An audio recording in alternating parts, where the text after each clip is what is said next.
Je l'avais dit dans le passé et je pense que je le redirai encore. Il est nécessaire que j'y touche du doigt encore.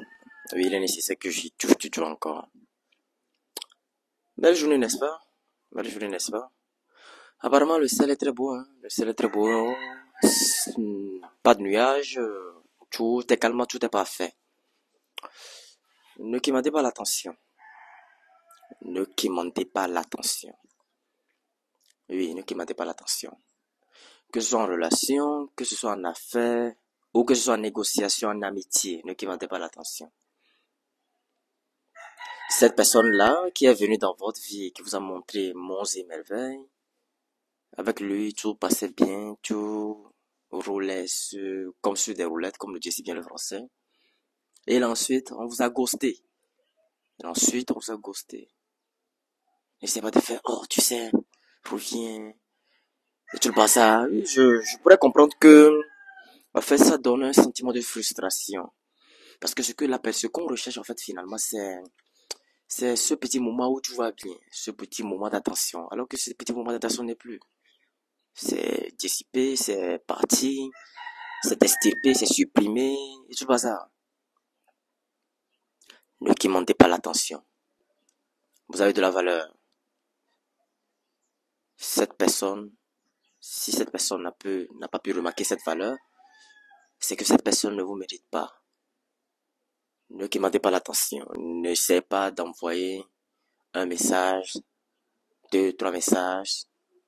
Si on vous répond pas, déjà vous avez envoyé le premier message, on vous a pas répondu. N'essayez pas d'envoyer un deuxième, un troisième, un quatrième, un cinquième. Non, laissez ça, ce n'est pas bien.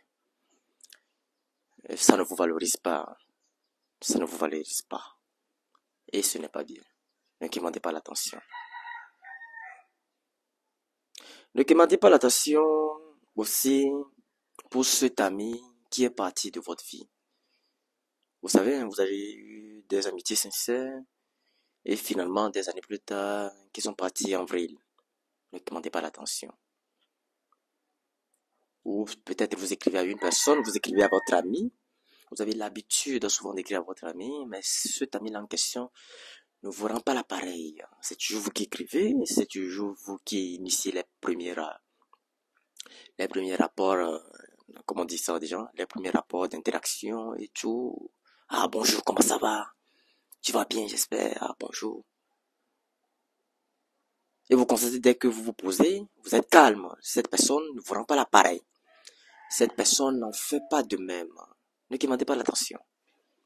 N'insistez plus. Restez calme. Vous savez aussi, dans cette vie, il est important de laisser partir ce qui doit partir et de laisser venir ce qui doit venir. Voilà, il est important de laisser partir ce qui doit partir, de laisser venir ce qui doit venir. Ne demandez pas l'attention. S'il ne vous écrit pas, n'essayez pas d'envoyer 2, 3, 4, 5 messages. Ce n'est pas bien.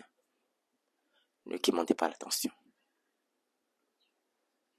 Ne demandez pas l'attention.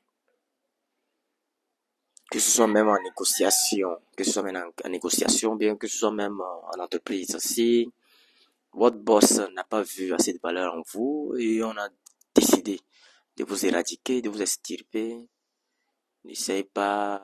Je comprends que vous peut-être n'essayez pas de demander l'attention, de dire oh, tu sais, c'est sans ce boulot je peux pas vivre et tout ça. Vous êtes capable de mieux, vous êtes capable de plus, vous êtes capable de d'aller de l'avant.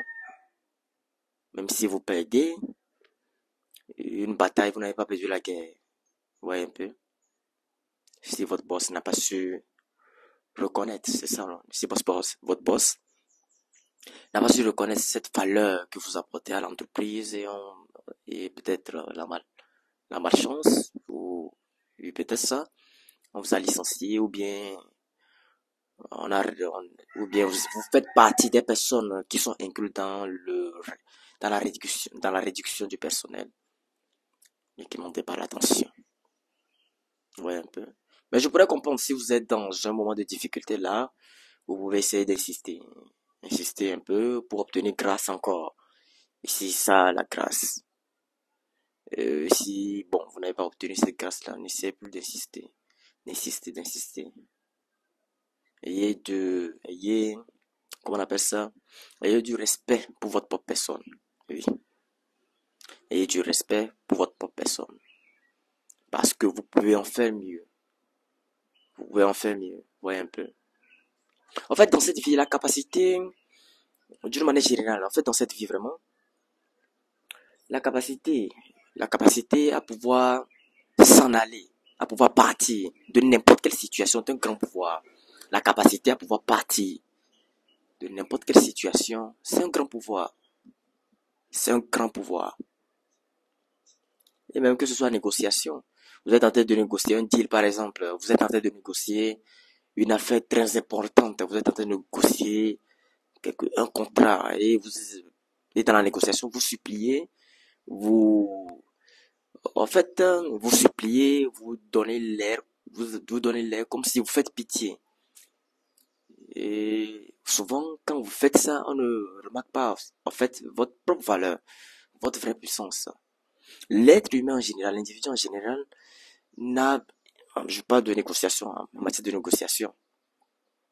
L'individu en général, en matière de négociation, si vous faites preuve, bon, ou si vous, disons oui, si vous faites trop preuve de pitié, de compassion, on ne vous prend pas. On ne vous prend pas, que ce soit dans l'affaire ou bien en négociation et autres. Ouais, un peu. Mais si vous démontrez que vous avez la possibilité de partir, vous avez la possibilité de trouver une affaire, une négociation beaucoup plus imposante, beaucoup plus importante que celui-ci, vous démontrez de la valeur, vous démontrez une certaine puissance, un certain pouvoir. Et là, vous conclurez plus rapidement, ou bien vous conclurez, vous aurez la probabilité de conclure peut-être un contrat ou bien cette négociation.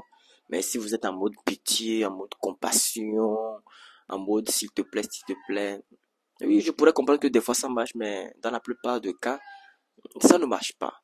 Dans la plupart des cas, oui, ça ne marche pas.